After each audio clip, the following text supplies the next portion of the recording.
ಮತ್ತೆ ಮನೆಯವ್ರನ್ನೆಲ್ಲ ಬಿಟ್ಟು ಬಂದಿರ್ತೀರಿ, ಮಿಸ್ ಮಾಡ್ಕೊತೀರಿ, ಅವಾಗ ಇವಾಗ ಹೋಗಿ ಬರ್ತಿರ್ತೀರಿ. ಹೋಗಿರ್ತೀವಿ, ಹೋಗೋದು ಬರೋದು ಇರ್ತೀವಿ.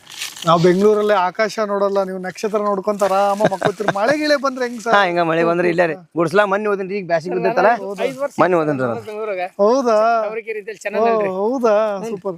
ಅಲ್ಲ ಮಳೆ ಬಂದ್ರೆ ಹೆಂಗೆ ನೀವು ಮಳೆಲ್ಲ ಇಲ್ಲೇ ಕೆಳಗೆ ಏನೋ ಗುಡ್ಸ್ಲು ಮಾಡ್ಕೊಂಡಿರ್ತೀರ? ಐತ್ರಿ ಸರ್, ಮಣ್ಣಿ ಓದಿನ್ರಿ. ಮಳಿ ನಿಂತೈತಲ್ಲ, ಬಿಸಿಲಿಗೆ ಅದು ಮತ್ತೆ ಇದಾಗತ್ತೆ, ತಡೆಂಗಿಲ್ಲ ಅಂತ ಹೇಳಿ ಮನಿ ಓದಿನ್ರಿ ಮಣ್ಣಿ. ಸರ್ ಲಾಸ್ಟ್ ಕೊನೆದಾಗ ನಾನು ಅದೇ ಒಂದು ಹಾಡು ಹೇಳಿ ಇದೊಂದು ಎಂಡ್ ಮಾಡೋ ಒಂದು ಇಂಟರ್ವ್ಯೂ ಜೊತೆಗೆ ನಾನು ಕರ್ಸ್ಬೇಕಪ್ಪ ಬೊಂಬಾಟ್ ಬಸಣ್ಣನ ಅಂದ್ರೆ ಒಂದು ಪ್ರೈಸ್ ಮಿನಿಮಮ್ ತುಂಬಾ ಡಿಮ್ಯಾಂಡ್ ಅಥವಾ ನೀವು ಅಮೌಂಟ್ ಏನಾದ್ರು ಹೇಳ್ತೀರಾ ಅದು ಓಕೆ ಸರ್ ನೀವು ಫೋನ್ ಹಚ್ಚಿರಿ ಸರ್ ನಾನು ಒಂದು ಒಳ್ಳೆ ಕಾರ್ಯಕ್ರಮ ಆದ್ರೆ ಎಲ್ಲಿದ್ರು ಬರ್ತೀನಿ ಅಂತ ಏನು ಹೇಳ್ತೀರಿ ವೀಕ್ಷಕರಿಗೆ? ಕಾರ್ಯಕ್ರಮ ರೀ, ಕಾರ್ಯಕ್ರಮಕ್ಕೆ ಎಷ್ಟು ಡಿಮ್ಯಾಂಡ್ ಮಾಡ್ತಾರೆ ಅಥವಾ ಎಷ್ಟು ಹಣ ತಗೋತೀರಿ ಅಂತ ಏನಾದ್ರು ಹೇಳಕ್ ಇಷ್ಟಪಡ್ತೀರಾ? ಹಣದ್ದೇನಿಲ್ಲ ಸರ್, ಬಂದಂತ ಅವಕಾಶಗಳನ್ನ ಬಿಡಲ್ಲ ಸರ್, ಬಿಡಲ್ಲ. ಓಕೆ, ಬಿಡಲ್ಲ. ಯಾವುದೇ ಕಾರ್ಯಕ್ರಮ ಇರಲಿ ಪ್ರೀತಿಯಿಂದ ಅಕ್ಕರೆಯಿಂದ ಕರೀರಿ. ನಿಮ್ಮ ಫಂಕ್ಷನ್ಸ್